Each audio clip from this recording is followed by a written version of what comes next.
มีคำหนึ่งที่ท่านประธานว่าไล่ฮับที่กวดพบระบบมอบของงบประมาณ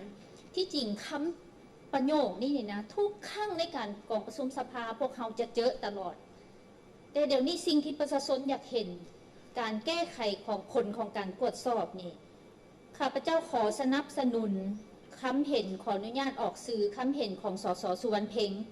เพราะว่านิติบัญญัติโดยเฉพาะสภาพวกเขามีกลไกและก็มีมติมีนิติกรรมตัวนี้เขายังบ่ได้เฮ็ดเถื่อ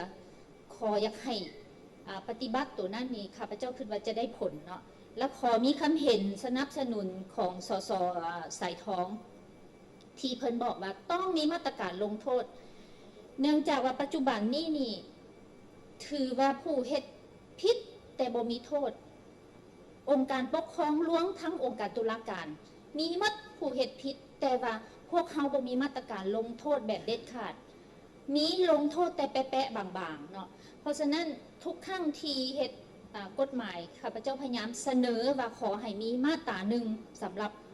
ลงโทษเจ้าหน้าที่ผู้เฮ็ดผิดโดยเฉพาะแม่นเจ้าหน้าที่อยู่ในองค์การนั่นๆถ้าเฮาสิมาถ้าสร้างกฎหมายองค์การปกครองนี่ยากท่านประธาน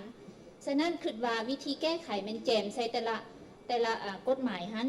มีข้อหนึ่งว่าได้มีการกวดขึ้นมูลค่าของโครงการลงทุนของรัฐเห็นว่าสูงผิดปกติและสามารถประหยัดงบประมาณในหลายสมควรเนาะเพิ่นได้ตัวอย่าง18โครงการนี่สามารถเก็บกู้เงินมาได้$200 ล้านและ12โครงการนี่สามารถเก็บกู้ได้200คืนมาให้รัฐนี่$219 ล้านข้าพเจ้ามาเบิ่งปัญหานี่ว่าเป็นหยังมันจะเกิดขึ้นนี่ทั้งที่งบประมาณของรัฐแผนการก็แม่นบรรดาองค์การรัฐสร้างขึ้นก็จะเอามาเบิ่งว่าคอร์ดการรับห้องแผนการนี่มันล้มเหลวบ่พวกเฮาบ่ได้วิเคราะห์วิจัยบ่อยู่หลายประเทศนี่บ่แม่นง่ายปานใดแต่ละกระทรวงจะต้องไปป้องกันแผนที่นำใช้เงินงบประมาณของรัฐนี่บ่แม่นง่ายเนาะจะถึกซักถามจะถึกสอจะถึกกวดอย่างละเอียดที่สุด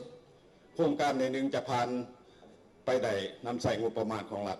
จังซั่นครับเจ้าคิดว่าพวกเฮาอ่อนคอร์ดนี้บ่ผ่านมานี่ครับเจ้าฮู้ดีว่ากระทรวงแผนการลงทุนก็ได้เฮ็ดแล้วแต่ว่าเฮายังเฮ็ดบ่ทันได้ดีครับเจ้าว่ามันจึงเกิดกรณีว่ามูลค่ามันเกินหลายพิลึกเนี่ยนี่เนาะอันนี้บางเทื่อ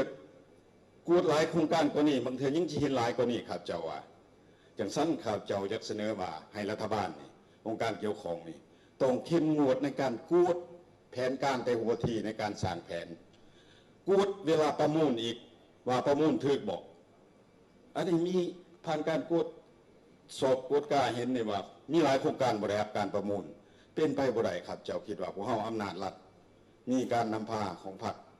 สิพาให้เกิดในนั้นเป็นไปบ่ได้พวกเฮาจะต้องได้เข้มงวดในตัวนี้เนาะและกวดเวลาจะตั้งปฏิบัติอีก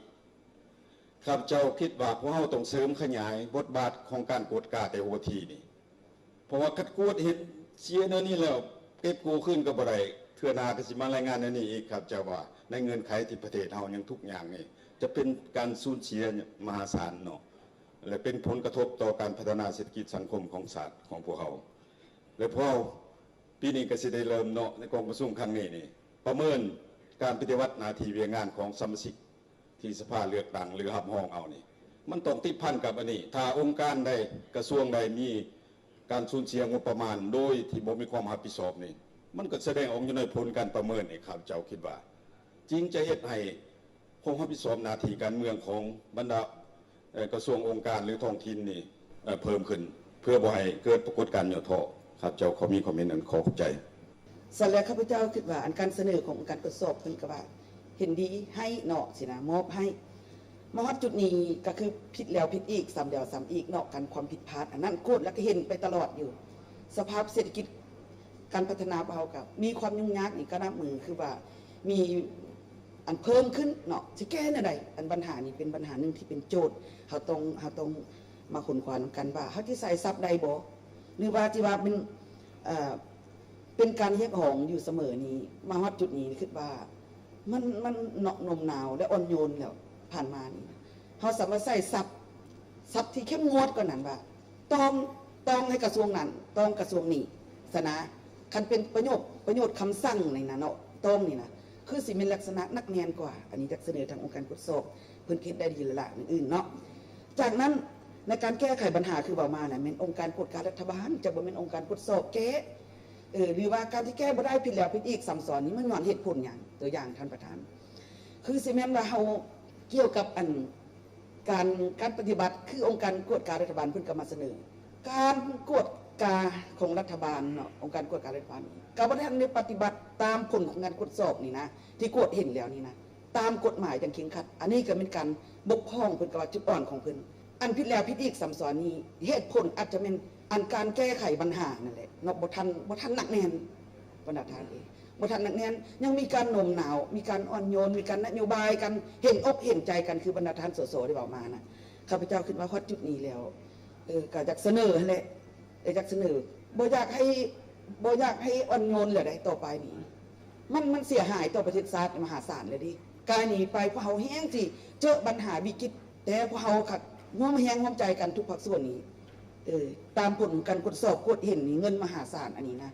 ความผิดพลาดนี้ได้คืนมาตัวอย่างว่าอย่าละลงวินัยตามกฎหมายใดอันผู้ลามผู้ผิดนั่นน่ะเนาะก็คือสิยานก็คือสินับถือก็คือสิบ่กล้าเฮ็ดความผิดนะบรรดาท่านเฮาบ่ทันได้ลงวินัยกันบ่ทันได้ปฏิบัติตามระเบียบกฎหมายเท่าที่ควรน่ะนะมันจะเฮ็ดให้มีการผิดพลาดตลอดไปอยู่คือข้าพเจ้าก็ได้ยกขึ้นมาพูดว่าเรื่องเบาดึงพาหนะนี่แหละเนาะพาหนะอับสายหรือว่าเป็นนโยบายต่างๆนั้นคือทางห้องนายกเพิ่นก็ว่ามาเมื่อวานก็บ่ทันได้มีอะไรในระเบียบแท้บ่ทันได้ค้นคว้าว่าการที่พนักงานบำนาญอาวุโสหรือว่าการนำที่ออกเบี้ยบำนาญไปรถนี่พาหนะนี่ผู้3คัน4คันก็มีนี่บรรดาท่านจะเอาไหนเส้นใดสิมามีการประหยัดใดจะเอาเงินใส่มาเป็นการเงินเป็นการออมการถอนสิไปพัฒนาโครงการใหม่นี่นะมันก็เป็นปัญหาหนึ่งอันนี้ข้าพเจ้าก็ดีใจในการชี้แจงของท่านในห้องนายกเมื่อวานนี้ว่าจะมีการสืบต่อบางกฎหมายบางระเบียบการออกมาในการสื่อพาหนะมันว่าอย่างนี้นี่การสื่อพาหนะนี่ก็มีการละเมิดอยู่ในนี้อันนี้เพิ่นก็เสนอให้กระทรวงยุติธรรมพิจารณาคืนอีกอันนี้ข้าพเจ้าคือว่าต้องบ่อยากให้เสนอแล้วคันต้องไปแล้วนี่ถือว่าคันถ้าเจ้าบ่ปฏิบัตินี่เท่าหน้านี่ก็ถือว่าวินัยตามกฎหมายเท่านั้นแหละข้าพเจ้าคิดว่าอันนี้อยากเสนอนี่ดอกท่านประธานขอบใจเจ้าครับเจ้าคิดว่าอยู่ในมาตรการเพิ่นนี่ว่ารวมนี่คือบรรดาท่านได้มีคำเห็นท่านมันลักษณะแบบเบาบางคันแบบเบาบางแล้วครับเจ้ามาตีราคาอยู่ในเวลาที่องค์การกวดสอบจะเป็นภาคกลางเราแข่งจันที่ได้รับได้ถึกกวดสอบนั้นเป็นองค์การกวดสอบภาคกลางครับเจ้ามีได้ฟังคำเห็นอยู่ในกองประชุมในเวลาที่จะลงกวดสอบนั้นก็มีลักษณะเบาบางบรรดาท่านคำเห็นนั้นเบาบางแนวใดเบาบางอยู่บนว่าเวียกงานกวดสอบมันแม่นเวียกงานปกติสั่นบ่ต้องยานว่าสั่นเนาะข้าเจ้าก็บ่ยานแท้เนาะเป็นมิตรกันละได้เดี๋ยวนี้เนาะเมื่อคืนนั้นก็บ่ต้องยานพวกเราจะต้องได้ดัดแก้กฎหมายกวดสอบกฎหมายกวดกาตืมในแบบแผนวิธีแก้ไขเนาะอยู่ในนี้ว่ากลไกในการแก้ไขซะครับเจ้าคือบรรดาท่านได้มีคำเห็นแล้วผู้นึงกวดเห็นแล้วไปมอบให้ผู้นึงแก้เราสิไปแก้จากเชื้อสมมุติว่าแก้อยู่แต่บ่เด็ดขาดครับเจ้าคิดว่าได้บ่องค์การกวดสอบกวดเห็นแล้วแก้ไขทันทีเนาะกวดสอบแม่นกวดสอบหาเงินคันเห็นเงินแล้วก็ต้องยึดและข้าพเจ้าว่าบ่จำเป็นว่าสิให้องค์การกวดกาไปแก้เด้อก็คือบรรดาท่านเห็นหั่นบรรดาท่านได้มีคำเห็นทั้ง 2-3 ปีมาก็บ่แก้ยังอันเก่ายังบ่ทันใช้นี้เกิดขึ้นใหม่ก็มีเนาะเกิดขึ้นใหม่ก็มีก็เอิ้นว่ามีความจำเป็นเพราะฉะนั้นอันความจำเป็นนั้นมันสามารถแก้ทางด้านนิติกรรมแก้ทางด้านกฎหมายได้บ่ครับเจ้าว่าอันจำเป็นผู้ใดก็จำเป็นหมดอันนั้นแม่นทางออกบ่เนาะอันนั้นตั้งปัญหาครับเจ้าคิดว่าควรแม่นองค์การกวดสอบแก้เลยเนาะมันจังสิทันการองค์การกวดการนี่ไปแก้ทางด้านคนพุทธ เนาะซอกหาคนว่าผู้ใดสอราชบังหลวงสิปลดตำแหน่งบ่หรือว่ายกย้ายบ่อันนั้นก็สุดแล้วแต่ส่วนเงินแล้วแม่นขอให้องค์การตรวจสอบเก็บมาเลยเนาะมื้อใดสิใช้เนาะจักปีจักเดือนก็ว่ากันไปถ้าว่าบ่ระบุ